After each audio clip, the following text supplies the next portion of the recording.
Lecture number है 33। अब हम डेप्थ फर्स्ट सर्च की एक और एग्जांपल देखते हैं जो कि है स्ट्रॉन्ग कंपोनेंट। ग्राफ के इंट्रोडक्शन में हमने बताया था आपको कि ग्राफ जो होता है एज अ मॉडलिंग टूल इस्तेमाल होते हैं, यानी कि काफ़ी प्रॉब्लम को तलाश करने की खातिर। और इसमें जो कॉमन एप्लीकेशंस है वो कम्युनिकेशन नेटवर्क है, जिसे कम्युनिकेशन नेटवर्क यानी कि जिनमें कंप्यूटर नेटवर्क भी हमने देखा था, ट्रांसपोर्टेशंस भी देखी थी। ये जो चीज़ें हैं यानी कि इनमें कनेक्टिविटी होती है डाटा को एक जगह से दूसरी जगह भेजने के लिए या एक जगह से दूसरी जगह जाने के लिए। ये जो होते हैं हमारे कम्युनिकेशन नेटवर्क होते हैं। तो इनमें कनेक्टिविटी होती है या नहीं होती, ये चीज़ को हमने जो है देखना है, ग्राफिकली भी देखना है।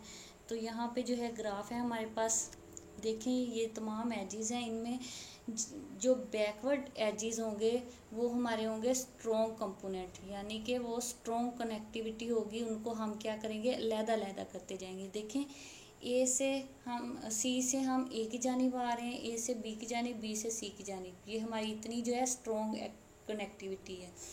अब ए से डी की जानिब तो आ रहे हैं, डी से वापसी हम ए की जानिब कहीं से भी नहीं आ रहे हैं, तो ये हमारी स्ट्रॉन्ग कनेक्टिविटी नहीं है। फिर बी से एफ़ की जानिब आ रहे हैं, ए से जी की जानिब आ रहे हैं, लेकिन दोबारा वापसी का कोई रास्ता नहीं, तो ये हमारी स्ट्रॉन्ग कनेक्टिविटी नहीं है। जबकि ये जो ए सी बी है ये एक स्ट्रॉन्ग कनेक्टिविटी होगी। डी ई स्ट्रॉन्ग कनेक्टिविटी होगी क्योंकि ई से डी, डी से ई आ जा सकते हैं हम। फिर एफ जी आई एच, ये इतनी स्ट्रॉन्ग कनेक्टिविटी होगी क्योंकि यहाँ से हम आ भी सकते हैं, जा भी सकते हैं। तो इनको क्या है, हम जो है एक सिंगल नोड लेंगे, उसमें ऐड करते जाएंगे। ये देखिए कि हमने जो है इनमें स्ट्रॉन्ग कनेक्टिविटी थी, इनको अलहदा कर दिया, ग्राफ में वाज़िया किया है। तो म्यूचुअली रीचेबल है ये, यानी कि ये आपस में तो स्ट्रॉन्ग कनेक्टिविटी इनमें है, लेकिन ये देखिए कि टू वे नहीं है, यानी कि आ जा नहीं सकते इनमें। तो ये जो है इनके दरमियान कनेक्टिविटी जो है आने या ना जाने आने की, वो जो है तमाम एक ही बन जाते हैं।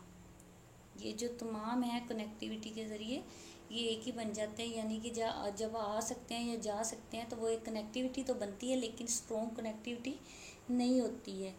उसके बाद हम जैसे ही इनको अलहदा सिंगल नोड में ऐड करते जाते हैं तो वो हमारी जो होती है सुपर सिंगल वर्टिक्स में ऐड कर देते हैं, इकट्ठा कर देते हैं, तो वो हमारा सुपर वर्टिक्स बन जाता है। यहाँ पे लिखा है भी है नीचे कि वो जो होगा हमारा सुपर वर्टिक्स होगा, जैसे हम एक में इनको ऐड करते जाएंगे।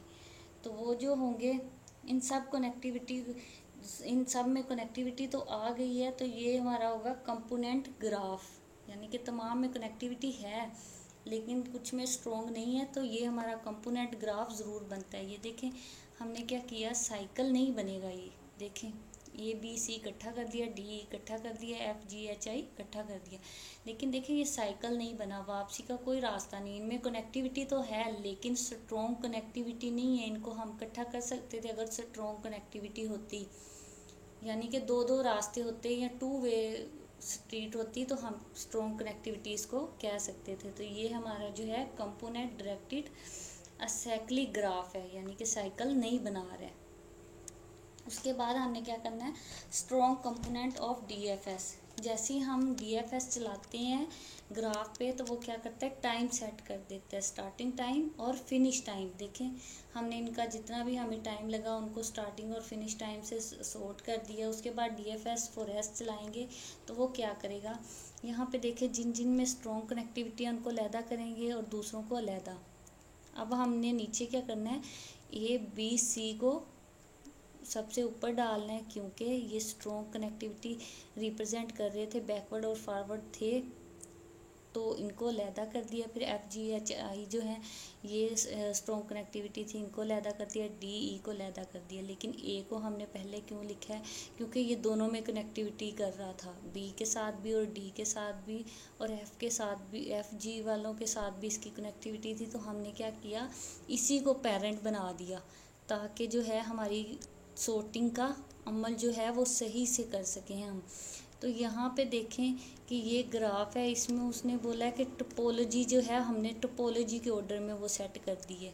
ये देखें ए बी सी इकट्ठे कर दिए, डी ई इकट्ठे गई और ये जो थे सिंगल नोड में करके इनमें टोपोलॉजी चेंज कर दिया, लीनियर ऑर्डर में कर दिया, दाएं से बाएं जानिब मूव करती है टोपोलॉजी।